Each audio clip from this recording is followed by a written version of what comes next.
জ্বালানি তেলের সবশেষ পরিস্থিতি জানাতে রাজধানী বিজয় সরণি এলাকা থেকে সরাসরি যুক্ত হচ্ছেন সহকর্মী আরিফুল ইসলাম। আরিফ, সেই একই চিত্র, জ্বালানির সংকটের কারণে ভোগান্তির চিত্র রাজধানীবাসীর জন্য এখন নিত্যদিনের সঙ্গী হয়ে দাঁড়িয়েছে। যেখানে সকালবেলা সবার কর্মঘণ্টা শুরু হওয়ার কথা, অফিস আদালতে যাওয়ার কথা, সেখানে মানুষ দীর্ঘ লাইনে দাঁড়িয়ে আছে এই জ্বালানির জন্য। আপনি নিশ্চয়ই সকাল থেকে পেট্রোল পাম্পগুলো ঘুরে দেখেছেন, কোনো কি আশার আলো দেখা যাচ্ছে? বা রাজধানীবাসী বা যারা রাইড শেয়ার করেন তাদের কি সেই একই ভোগান্তির চিত্র আপনি দেখতে পাচ্ছেন? কি চিত্র দেখলেন রাজধানী ফিলিং স্টেশনগুলোতে?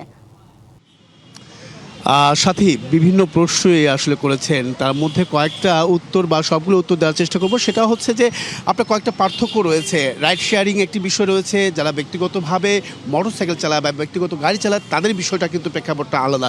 এই জন্যই বলা, রাইড শেয়ারিং যারা করছেন তারা মূলত অধিক পরিমাণ টাকার যে তেল সংগ্রহ করা সেটা তারা করতে পারছে না, বিধায় তারা কিন্তু বিপাকে পড়ছে না। এমনকি কোথাও কোথাও দিচ্ছে 200 থেকে 300, তার পর যেটা হচ্ছে যে 500 টাকাও দিচ্ছে। কিন্তু 500 টাকার যে তেল 4 লিটার, সেই 4 লিটার তেল তারা মাত্র 2 দিন বা 1-1.5 দিনের মতো তারা চলতে পারেন। এই রাইড শেয়ারিংয়ের বিষয়টা এটা, কারণ হচ্ছে তারা অধিক মাত্রায় চলাফেরা করতে হয়, তাদের ঘোরাফেরা করতে হয়, এবং কি তারা রাইড শেয়ারিং করেন দেখে তাদের তেলগুলো কিন্তু দ্রুত শেষ হয়ে যায়। তারা প্রতিদিনই আসলে বিপাকে পড়ছেন এবং কি ভোগান্তি পড়ছেন। এমনকি যারা ব্যক্তিগতভাবে মোটরসাইকেল চালাচ্ছেন তারা বলছেন যে আসলে 1000 বা তার অধিক বা ফুল ট্যাঙ্কি করার মতো যদি পরিস্থিতি তৈরি হয় তাহলে তাদের কিন্তু 7 দিন বা 8 দিন এই পাম্পের আশেপাশে থাকতে হচ্ছে না।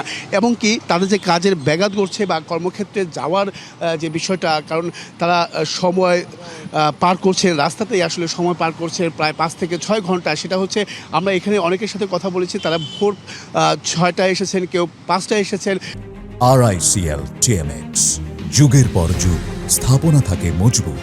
কিন্তু তারপরেও এখনও দীর্ঘ যে গাড়ির লাইনটি আপনারা দেখতে পাচ্ছেন, শুধুমাত্র মোটরসাইকেল না, ব্যক্তিগত গাড়িগুলোও কিন্তু দাঁড়িয়ে আছে এই কাঙ্ক্ষিত তেলের জন্য। তারা বলছেন যে আসলে ফুল ট্যাঙ্কি করলে তারা আর এই ভোগান্তিটা প্রতিনিয়ত করতে হবে না এবং কি গাড়ির চাপটাও কমে থাকবে। কিন্তু তেলের যে সরবরাহ সেটা চাহিদা অনুযায়ী কিন্তু একেবারে নগণ্য। সেটা মালিকপক্ষ বা পেট্রোল পাম্প কর্তৃপক্ষ তারা কিন্তু বরাবরই বলছেন যে তারা ডিপো থেকে সে ধরনের সরবরাহ পাচ্ছেন না, বিধায় এই চাহিদা মেটানো সম্ভব হচ্ছে না। এর পাশাপাশি আবার মজুদের একটা বিষয় রয়েছে, কারণ অনেক চালকের অভিযোগ করছেন যে তাদের মধ্যেই অনেকেই মজুদ করার যে প্রবণতা সেটা কিন্তু তারা দেখেছেন।